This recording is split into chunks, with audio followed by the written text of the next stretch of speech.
Assalamualaikum warahmatullahi wabarakatuh. Perkenalkan, nama saya Lely Latus Rahmawati dengan NIM 2201012217. Saya dari Prodi S1 Manajemen. Di sini saya akan menjelaskan cara posting ke buku besar. Tahap penggolongan berasal dari jurnal transaksi yang kemudian digolongkan masing-masing akun ke dalam buku besar. Tahap penggolongan ini dinamakan dengan posting.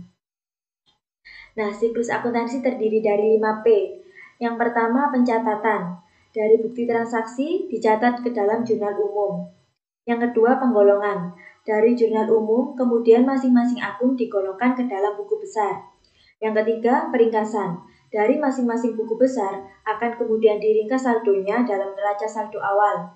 Yang keempat, pelaporan. Dari neraca saldo awal digunakan sebagai dasar penyusunan laporan keuangan. Yang kelima, penganalisisan. Dari laporan keuangan, kemudian dianalisis untuk memudahkan pengguna informasi keuangan dalam membaca dan memproyeksikan rencana ke depan terkait keuangan perusahaan. Posting ke buku besar. Posting atau pemindah bukuan adalah memindahkan transaksi yang telah dicatat dalam jurnal ke dalam setiap akun buku besar yang sesuai.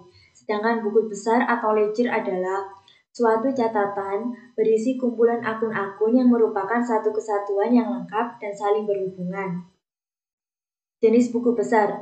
Di sini terdapat dua jenis buku besar. Yang pertama, buku besar utama atau general ledger yang berisi kumpulan akun-akun yang tercantum di laporan keuangan. Yang kedua, buku besar pembantu atau subsidiary ledger yang berisi tentang kumpulan akun yang merupakan rincian atau uraian dari salah satu akun yang ada di buku besar utama. Bentuk buku besar. Bentuk buku besar yang biasa digunakan adalah 1. Bentuk T atau T account. Bentuk buku besar ini adalah yang paling sederhana dan hanya berbentuk seperti huruf T besar. Sebelah kiri menunjukkan sisi debit dan sebelah kanan menunjukkan sisi kredit. Nama akun diletakkan di kiri atas dan kode akun diletakkan di kanan atas. Contoh buku besar bentuk T seperti di bawah ini. 2. Bentuk sekontro. Buku besar bentuk sekontro biasa disebut bentuk dua kolom. Sekontro artinya sebelah menyebelah atau dibagi dua, yaitu sebelah debit dan sebelah kredit. Contohnya di bawah ini. Yang ketiga, bentuk sevel atau berkolom saldo tunggal. Bentuk ini digunakan jika diperlukan penjelasan dari transaksi yang relatif banyak. Contohnya di bawah ini. Yang keempat, bentuk sevel berkolom saldo rangkap. Bentuk ini hampir sama dengan bentuk kolom saldo tunggal, hanya perbedaannya kolom saldo dibagi dua kolom, yaitu kolom debit dan kolom kredit. Contohnya di bawah ini. Cara posting jurnal ke buku besar. Yang pertama, catat tanggal yang tercantum di dalam jurnal ke dalam lajur tanggal perkiraan yang bersangkutan pada buku besar. Yang kedua, catat jumlah debit pada jurnal ke dalam lajur debit perkiraan yang bersangkutan pada buku besar. Demikian juga, catat jumlah yang harus dikredit ke dalam lajur kredit perkiraan yang bersangkutan pada buku besar. Yang ketiga, catat nomor halaman jurnal ke dalam lajur ref atau referensi pada perkiraan yang bersangkutan di buku besar. Yang keempat, catat nomor perkiraan ke dalam lajur ref atau referensi di dalam jurnal.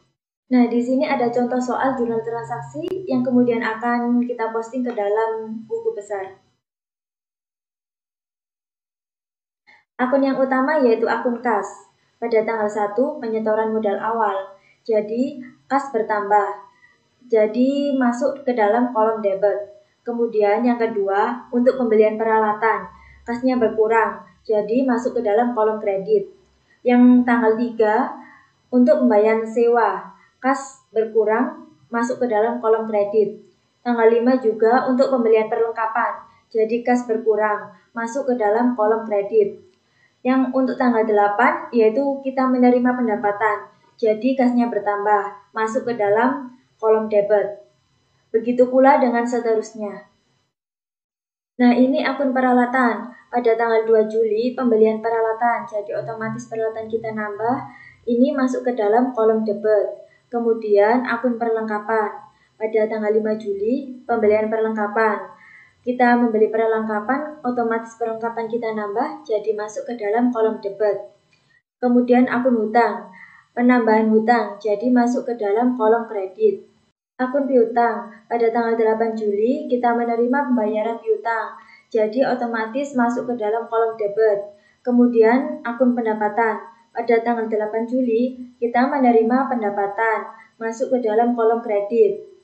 Kemudian akun sewa dibayar di muka, pembayaran uang sewa di muka, masuk ke dalam kolom debit. Cukup sekian penjelasan dari saya, kurang lebihnya saya mohon maaf yang sebesar-besarnya. Wallahul muwaffiq ila aqwamit thoriq. Wassalamualaikum warahmatullahi wabarakatuh.